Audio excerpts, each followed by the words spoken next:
Roy Suryo dan kawan-kawan semakin terpojok. Kali ini giliran Prof. Mahfud MD yang kemudian belak-belakan menskakmat omon-omon ataupun fitnah yang dilontarkan oleh Roy Suryo dan kawan-kawan, dan bahkan dalam kesempatan ini Prof. Mahfud MD kemudian melakukan pembelaan terhadap Bapak Joko Widodo. Beliau sangat tidak peduli dengan framing jahat yang kemudian dilontarkan oleh barisan pembenci, khususnya gerombolan pemburu ijazah palsu, karena Prof. Mahfud sangat meyakini bahwa ijazah Pak Jokowi adalah ijazah asli. Sebelum kita lanjut ke videonya, saya mengajak sahabat-sahabat untuk menekan tombol like, subscribe, dan share. Dan tak perlu berlama-lama, kita simak videonya berikut ini. Kasus ijazah Pak Jokowi yang sekarang ini, saya ikut bicara sebentar kemarin. Saya sih saya tidak peduli apakah ijazah Pak Jokowi itu asli atau tidak. Saya tidak peduli karena itu tidak akan ada akibatnya terhadap proses ketatanegaraan kita. Dalam arti begini, taruhlah misalnya betul tuh ijazah Pak Jokowi palsu misalnya. Lalu ada yang mengatakan gini, kalau betul ijazah Pak Jokowi palsu, maka seluruh keputusan-keputusannya selama menjadi presiden itu batal, tidak sah. Saya bilang enggak lah. Apa hubungannya? Itu kan hukum tata negara. Kalau pidana iya. Pidananya bisa. Kalau terjadi pemalsuan, itu karena kebohongan. Kebohongan publik karena pemalsuan. Itu bisa, tapi pidana itu tidak menyangkut ketatanegaraan ke orangnya. Kalau ketatanegaraan misalnya pengadilan memutuskan hari ini, Presiden kemarin ijazahnya palsu, maka semua keputusan saya bubar negara ini. Undang-undang pemilu dia yang buat, pemilunya udah selesai. Yang tanda tangan tuh presiden. Apa tidak sah? Yang mengangkat hakim-hakim tuh tanda tangannya presiden, hakim MK, hakim MA. Apa putusannya batal semua? Pengangkatan menteri diangkat oleh presiden, tidak sah. Apa batal semua itu kebijakan perjanjian internasional dan sebagainya? Enggak. Tidak bakal tidak sah. Karena apa? Kalau pendekatannya hukum tata negara dan hukum administrasi negara, itu dalilnya itu keputusan yang sudah dibuat secara sah oleh kedua belah pihak, itu harus dijamin kepastian hukumnya. Wah, itu berlaku. Kalau salah ya sudah, misalnya kita kontrak dengan Cina, bikin jalan tol gitu, bikin kereta api gitu. Karena kita tidak senang lalu mau batal, ya Cinanya tidak mau.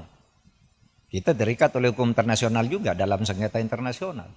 Atau kampus-kampus ini menjadi tidak sah semua ijazahnya. Karena apa? Yang mengangkat menteri, rektornya yang menandatangani ijazah itu. Menteri itu diangkat oleh presiden. Oleh sebab itu jangan terlalu ngelantur. Bicara keabsahan ijazah presiden kok dibilang lalu keputusannya tidak sah. Karena saya mengatakan begini, ini ada aja yang nanggapi. Saya lihat di TikTok. Seakan-akan apa? Mahfud MD sekarang sudah berubah. Sudah mendukung Pak Jokowi. Dia mengatakan bahwa kalau ijazahnya Pak Jokowi palsu, keputusannya tidak batal. Lah iyalah, bukan karena mendukung, memang begitu. Coba, teori apa yang bisa menyatakan itu? Kecuali pidana ya. Kalau pidana personal, bukan pada keputusan ketatanegaraannya. Iya, saya bilang. Yang saya katakan begini. Ada yang tanya juga, Pak Mahfud, Anda kok enggak ikut-ikut nih? Ikut dalam gerakan menggugat ijazahnya Pak Jokowi. Saya enggak punya kepentingan. Apa? Kepentingan saya tidak ada. Makanya itu ditolak. Ditolak oleh pengadilan tuh bukan karena pengadilannya salah. Gini, mari saya jelaskan. Biar nanti saudara kalau mencari celah ngatur pelanggaran presiden yang terlanjur terjadi itu di undang-undang kepresidenan mau diatur bagaimana. Saya dengar paper yang masuk sudah banyak. Coba nanti dipilih butir. Ya begini. Yang gugat ijazahnya Jokowi ini pertama masuk ke gugatan peradilan perdata. Sudahlah, keabsahan ijazah kok digugat ke pengadilan perdata, pengadilan bilang bukan wewenang saya. Jadi benar pengadilan itu bilang, NO, saya tidak dapat menerima ini karena bukan wewenang. Tugas pengadilan itu bukan mencabut ijazah. Terus jawab apa dong? Lagi pula, kalau perdata itu ya seperti teorinya, perdata itu yang menimbulkan hak dan kewajiban. Orang bisa melakukan gugatan perdata kalau ada perjanjian kontrak di antara kedua pihak di mana yang satu tidak memenuhi syarat. Kapan Pak Jokowi melakukan kontrak dengan orang yang menggugat itu? Mewakili siapa dia? Iya kan? Pengadilan begitu. Saya tidak membela Pak Jokowi, tidak juga membela pengadilan. Benar dia, justru kalau dia memutus salah. Pengadilan negeri itu. Terus kemana dong? Tidak ada kan? Pihak yang dirugikan siapa? Secara perdata. Siapa yang perdata itu kan pribadi dan badan hukum privat. Oh kalau gitu pindah ke PT UN. PT UN juga menyatakan tidak bisa nerima. Kenapa? Kalau saya dinyatakan mencabut ijazah tidak sah. Seharusnya Anda minta, kalau mencabut ijazah itu minta ke UGM. Karena UGM yang menerbitkan, masa PT UN. Dan lagi pula apa rugimu secara ketatanegaraan, ketatausahaan negaraan. Pencabutan itu minta ke UGM, kamu UGM yang mengeluarkan. Kok saya disuruh menyatakan tidak sah? Kalau Kalimantan suruh nyatakan tidak sah, pasti NO dong. Kalau mungkin minta agar pengadilan memerintahkan UGM untuk mencabut gitu, itu jadi perkara, pihaknya jadi UGM. Maka saya bilang, wah UGM tidak usah melibatkan diri lah, apa buang-buang waktu begitu. Dan orang tidak berwenang juga.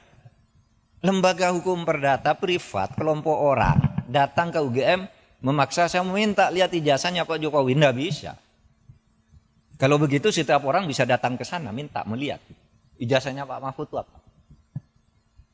Gitu. Misalnya, saudara nulis nih kayak ini. Profesor Dr. Muhammad Mahfud MD SHSU, benar.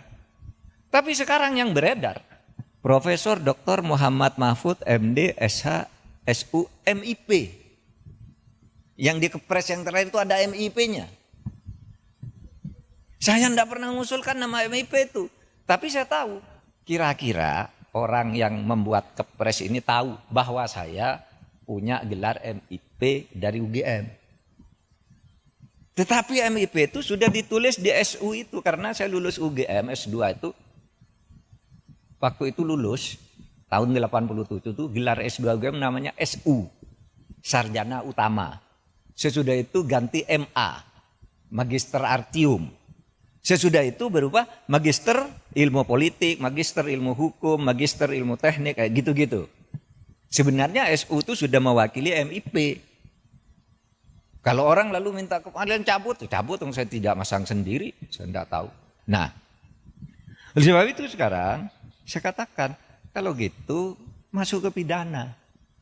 Nah kalau ke pidana, itu kan masuk ke pidana. Malah yang dihukum orang yang menyebarkan berita bahwa ijazahnya palsu. Dihukum bener, ya dihukum, masuk penjara 2 orang. Karena apa? Dianggap menyebarkan berita bohong. Sekarang masih di penjara, belum keluar. Malah yang punya ijazahnya tidak dipersoalkan. Sekarang jalurnya sudah masuk, tinggal politisnya bisa enggak? Karena yang dilaporkan sekarang, ya, yang dilaporkan sekarang itu adalah pemilik ijazah dan sudah dilaporkan ke Bareskrim. Nah kalau itu arahnya udah tepat, tinggal hukumnya nanti dinilai benar apa tidak. Itu palsu. Nah kalau gitu UGM boleh hadir, dipanggil pengadilan. Kalau cuma didatangi orang, saya minta ijazahnya, saya minta skripsinya untuk apa? Kalau saya enggak boleh. Sudah benar tuh UGM.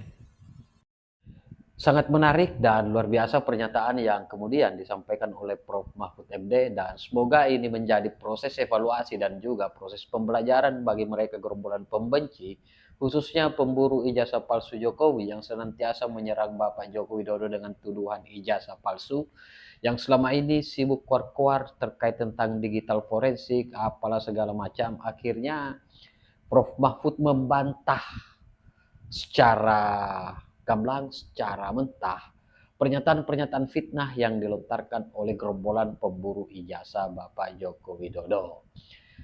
Bagaimana respon sahabat-sahabat sekalian? Tinggalkan di kolom komentar. Terima kasih. Wallahul muwaffiq ila aqwamit thoriq. Wassalamualaikum warahmatullahi wabarakatuh. Salam waras, salam akal sehat, NKRI harga mati.